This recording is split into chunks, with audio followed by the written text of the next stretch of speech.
The superhero figurine perched on the middle of my shelf gazes at me with my mother's eyes, lectures me with my father's voice.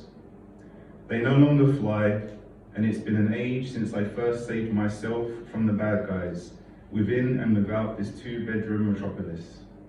But heroes can still be heroes when they retire from this world, right? They taught me living once was not enough, that the furthest star was only out of reach if my hands were clasped by my sides. And gravity, they used to say with a wry smile, was entirely subjective. So whenever a flash of my past life illuminates the front room, I hasten to dust down this seemingly useless figurine, a mold of ideals which were not always applicable, but to remember them meant that the things I struggled and strove through were always means and never an end. It keeps me on the straight and narrow. It makes me a caped crusader in the face of the villains bold enough to no longer wear their masks.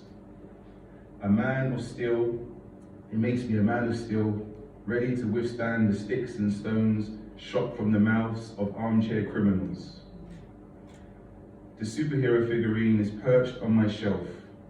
It nurtures my inner child, advises my early manhood, flies with me, looks after my kids when I'm busy. It's my superhero. Thank you.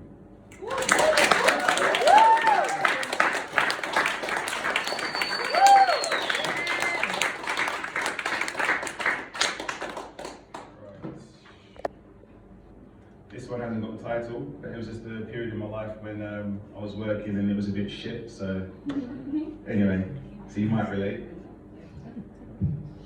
You sit on a plain desk. They demand creativity.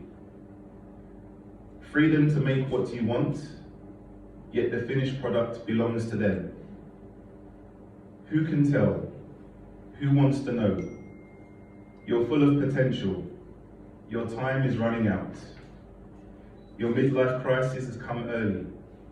It's come at the right time. You're too good for this. Have you worked hard enough? Will you burn out? Your light needs to shine.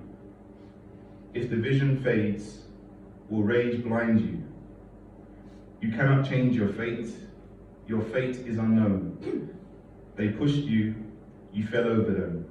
So climb above them, crawl under them, walk through them, live without them, live. Thank you.